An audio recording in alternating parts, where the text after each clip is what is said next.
Hello and welcome to Guider's Gun Guide. I'm Ben Guider, your host, and as you can see, I did a thing. I've done a few of these now where I have bought a few new air rifles. In fact, I've got another one right here behind me. My intent is I want to do an unboxing video for each.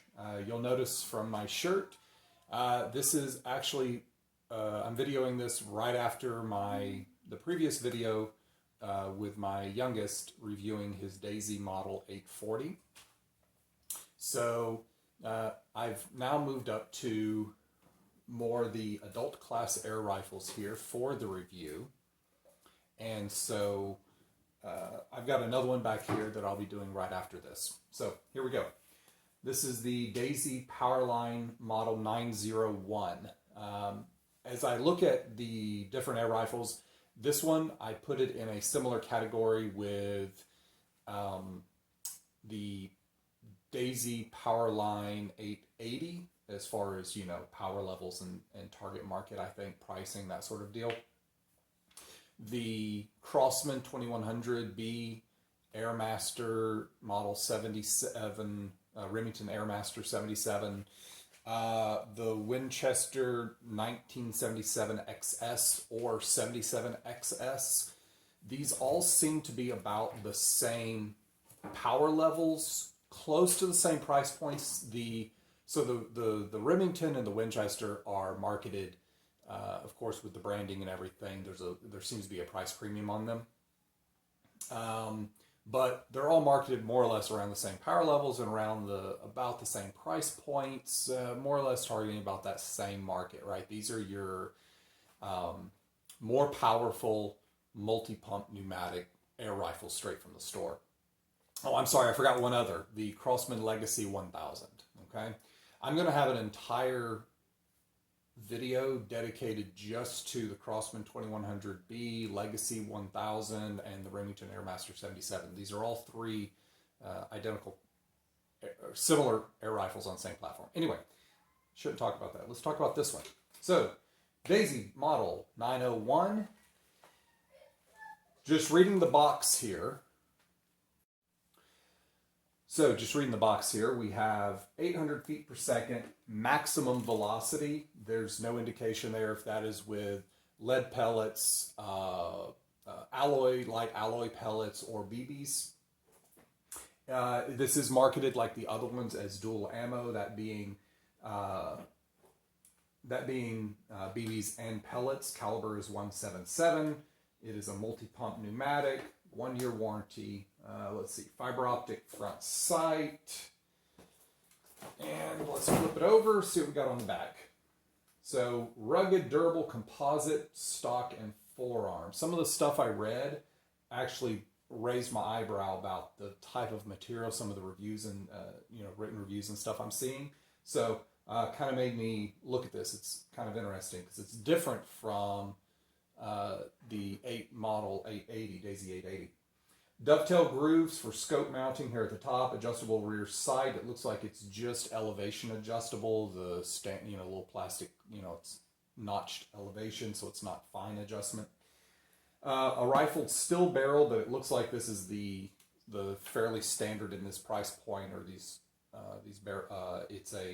it's a little metal sleeve with what some call a soda straw barrel. It's not a very large or thick barrel. The barrel is not, in fact, this whole black thing. It's a little sub part of that. That's what I'm expecting to see when I pull this out.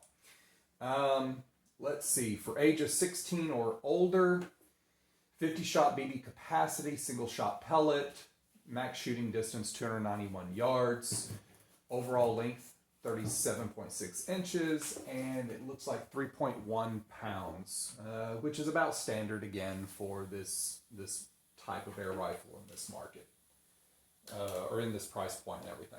So let's go ahead and get it open, see what we're working with. Now, what you may notice almost immediately compared to some of its competitors, there is no included scope.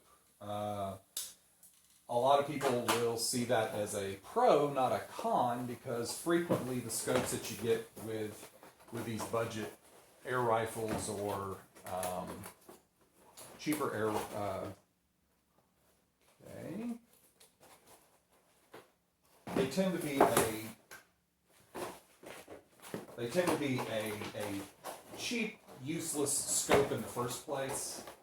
By useless, I mean nicer scopes are nicer. The cheap scopes generally work, right? There's crosshairs, there's a little bit of magnification. They actually do adjust. You can adjust in point of impact and shifts and everything like that. So, and they generally hold zero, and they are what they are. But as anyone in the industry will tell you, anyone that actually shoots these things, you definitely want to, if you can, afford to pick up some kind of a better scope. Now, when you're talking about this price point, we're talking about good grief. What am I doing here? Okay, there we go. This price point, right, we're talking, I don't know, 50, probably about $60 to $90, depending on if you find certain air rifles on sale or not. Okay, the other ones I've mentioned, the Winchester, for example, you'll find it retailing for $90, $100. Now, granted, it also does come, it looks like it comes with a nicer scope than, the 4x15 cheap Tasco-y type Daisy Crossman scopes that come with these more budget ones generally. And maybe that's the justification for its price. But that rare rifle also at the air right now, you get for $70, which puts it right in line with the other competitors. This one here, I think it was, I got it at Walmart, I think it was $50 or $60, okay? So, we've got air rifle, your packaging, as you expect in these, it's minimal, it slides around, it jumps around, okay? These aren't, high precision, exceedingly expensive air rifles, so, if packaging is a thing that bothers you, understand this is what it is. So, put that off to the side. Daisy, we've got our, even this, if you look, this is the Model 880 cocking arm that comes down. The stock actually isn't part of the cocking mechanism. I'm actually looking forward to trying out a gun like that. But yeah, so Daisy Air Rifle Operation Manual, Model 880, 901, and the 35 multi-pump pneumatics. The 35, I think, is a little bit lower power. I could be wrong. We have to look that one up now. But this user manual is meant for all of them. That tells me that there's, as far as Daisy's concerned, there's a good deal of similarity between them. And usually these user manuals are, hey, don't pump more than, 10 pumps or whatever their max is. Here's safety information, lots of warning labels, don't point at anything, not safe, make sure you're using the safety, all those sorts of things. Basic, shooter safety things. So there normally isn't a terribly high amount of specificity to just that one, especially when you're talking about these models that are these guns that have multiple models that have some slight variations between them in the manufacturer. The manufacturer usually, okay, here's same basic platform, 4 or 5 different models that have slightly different behaviors, different features, different shapes. So I'm going to be, ooh, that feels neat. I'm going to be doing, okay, I don't want to get ahead of myself, but I liked that. First feel, I liked it. Okay, so I'm going to be doing individual reviews, unboxing videos for all of these different air rifles. And then I'm going to do some comparisons between all of them, hopefully in a single video. Let's see. So that's just a preview of things to come. All right. So, not a fan. Right there.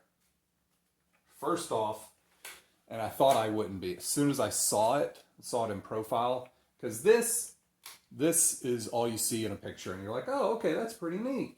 But then as soon as I pick this up, the lines come off of the receiver, and the lines run into here, but they're square. These are square lines on the receiver, square lines here.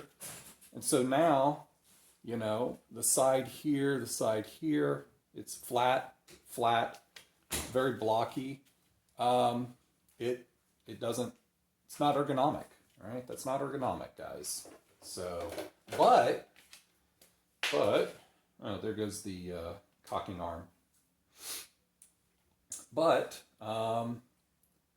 you know, it's a good size for an adult hand. Okay. Let's see. The material,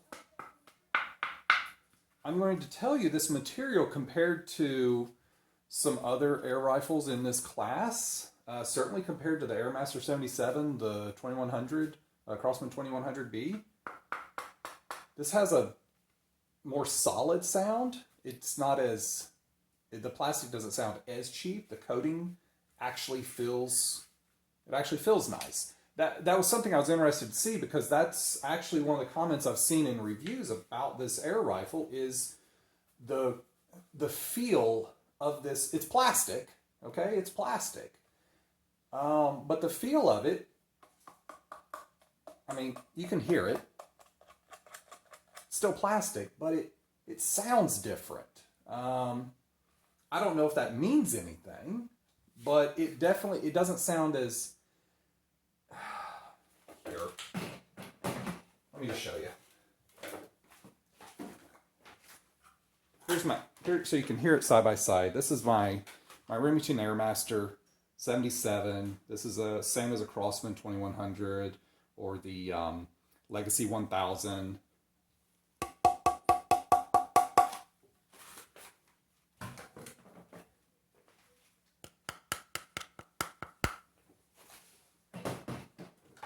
Hollow, very hollow sounding. The material is, it definitely, as silly as this sounds, but the plastic feels like plastic. I know that's dumb to say, but this almost feels rubberized. It feels rubber. It's not, like, it's plastic, but it feels like it's almost a rubberized grip, right? So it your hand grips on it, I think, a little bit better. And the material sounds better, okay? Now, does that translate into anything?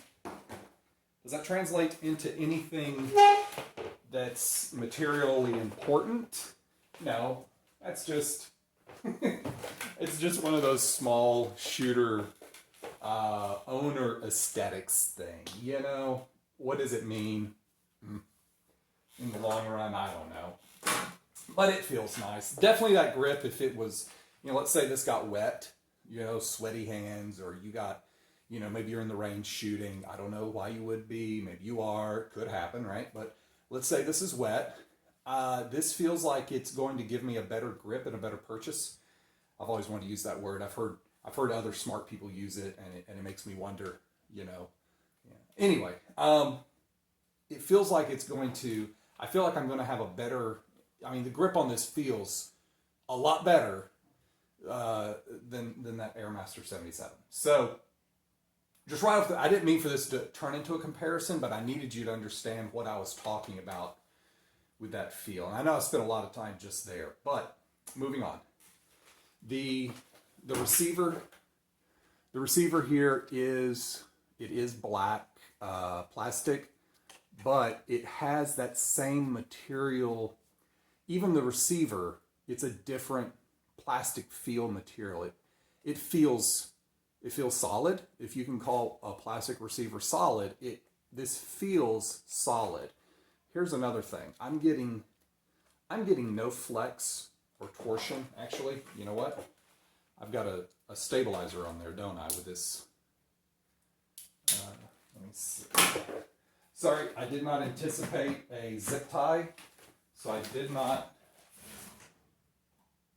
did not grab a pair of scissors. For anyone that knows, that was the drawer in every house. Every house has that drawer. You know that drawer, right? In the kitchen, you know that drawer. It's not silverware. It's not spatulas. It's not cooking utensils. Scissors and everything else. It's the junk drawer, right? Anyway, I'd be interested to know. I don't know if that's a Southern thing or, if everyone else does that, but yeah. All right, so here we go. I have zero flex, zero torsion. Now, I'm going to tell you, because I've had it torn apart and put back together and torn apart and put back together a lot, that Airmaster 77, the interface between the rear stock, because these are three, there's multiple pieces here, right? There's your receiver that's in a clamshell. It's got two halves here that's screwed and sandwiched together. It's got all your internal parts here. Your barrel and pumping, you're going to have a pumping tube and whatever down underneath here and all kinds of stuff. We'll get to that in a second. But, I think I hit that, sorry. This stock is a different piece, and it's the clamshell holds it together. Zero flex, zero torsion, zero anything in all of this. This is all very stable. I had to do work on my Airmaster 77 with some black electrical tape to get it stable to what this is. I just pulled it out of the box, right? So right there, again, you can take that for what if this thing doesn't shoot well, who gives a rat's tail about it? I'm hoping this thing is accurate, but so far, the material, build quality, everything, it's stable, it's sturdy. So I'm giving that definitely a good thought. I've got here, it's a cross bolt safety, okay? And I like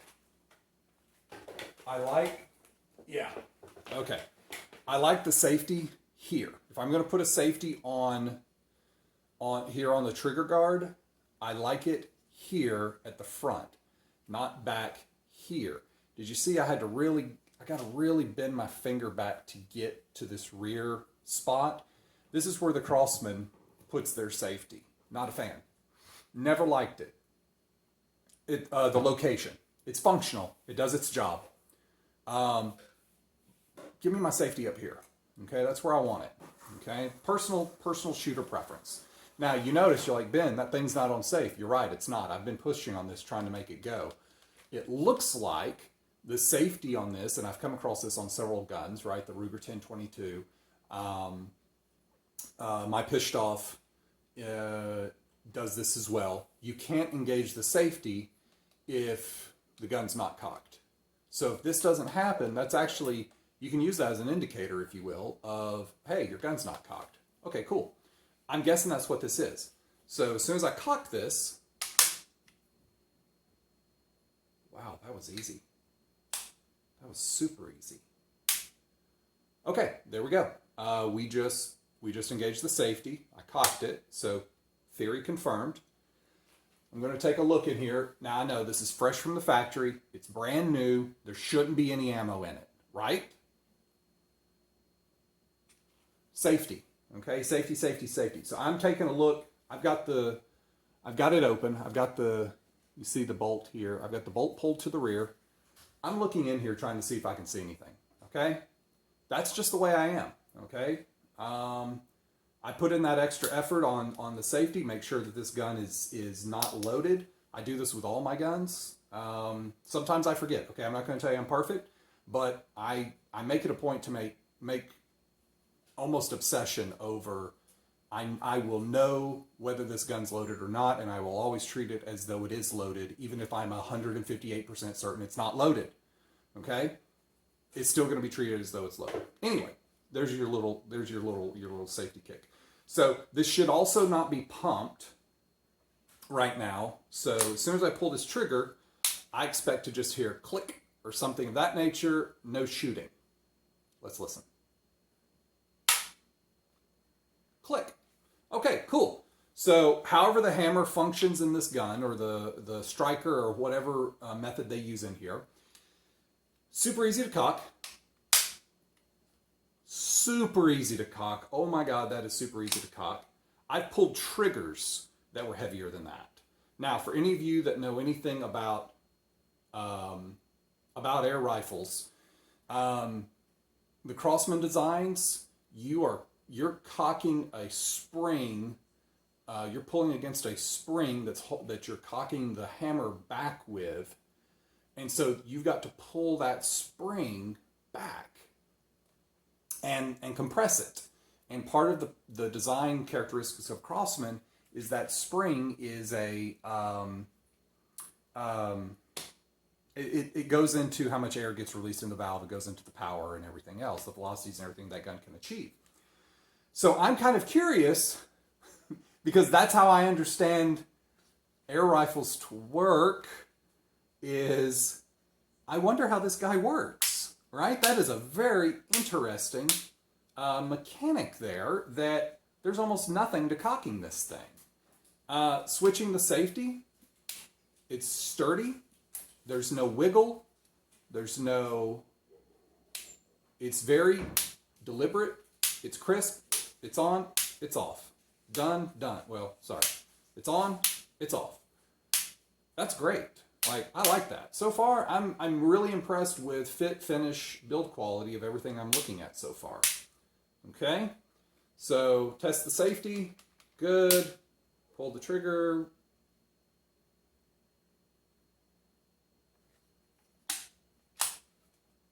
Pull the trigger. Let's try that again. That was weird.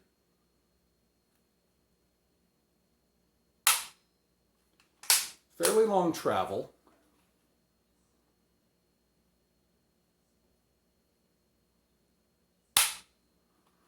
No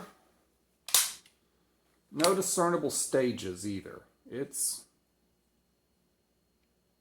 a little bit of a creep or jerk right there.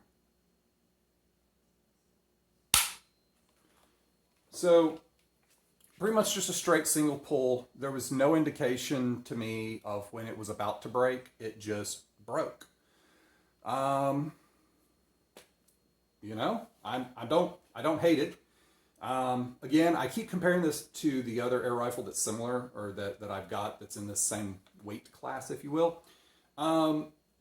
This is an exceedingly easy trigger to pull. I'm actually very happy with that. The cocking effort, exceedingly easy to cock. Again, the other air rifle I keep mentioning, the cocking was very difficult. In fact, I bought a extended, I replaced the cocking handle on the other one with an extended one that was easier to pull because it was so hard. This right here,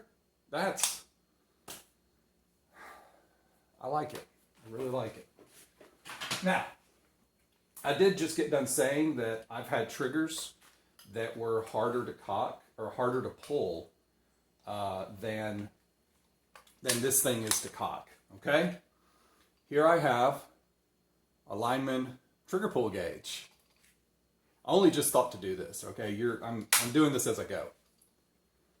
All right, so.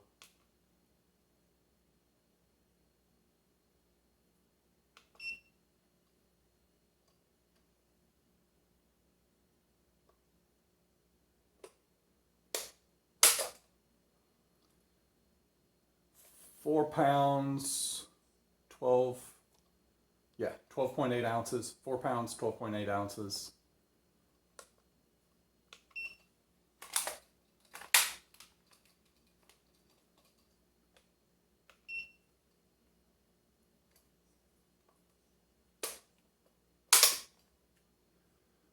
£5, 0.4 ounces. There was a little bit of a jerk and a grab at the very end, so that might actually be that. I'm looking at, I don't know, cocking effort? Who does cocking effort on these things? Apparently I do. 5 pounds, 6.7 ounces. I'm not sure this is giving me a complete accuracy because it's jerking and then I'm impacting at the very end. I'd say we're in that high 4 pound cocking effort. Okay? Because, I did it because. All right? Trigger pull. Let's do trigger pull.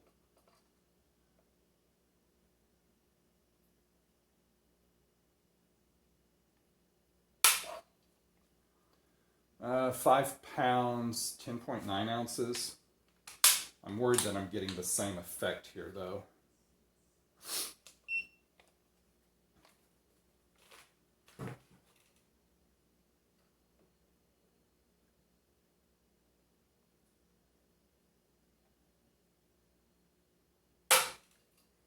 £5, 10.4. I think that was pretty close to the last one, wasn't it?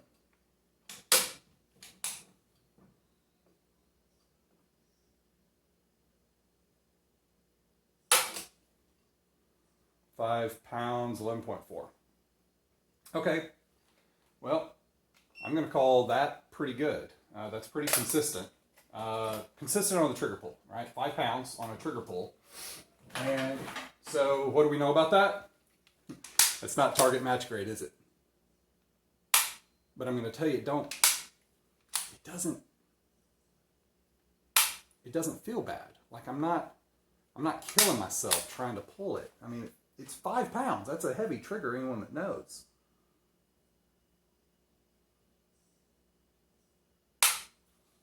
But I don't know, there's an ease to it. So, okay. Let's talk about pumping effort, okay? So this is supposed to be a 10 pumper. Let's see, operation steps. Open bolt, put on safety, pump, load, close bolt, aim, take off, safety, and fire. All right? So, all right, those are your shooting safety steps. So let's talk about pumping effort, okay? So this stock is in here. It's on here good and firm. It doesn't. I've had air rifles where the pump arm, if you bumped it, knocked it like that, it would jump loose. Okay, pop loose. I actually had them pop loose during firing, no less. That one air rifle I actually took back. Only air rifle I've ever returned in my life. So let's see. All right, so pulling that off, there's a little bit of you got to pull on it. Okay. 1, 2, and you can hear when the compression piston gets past its, gets fully open, you hear as it pulls the air in. 3, 4, 5, 6, 7, 8, 9, 10. All right, so there we go. That was not hard at all. As far as multi-pump pneumatics go, I've had others that are far more difficult to pump than this guy was.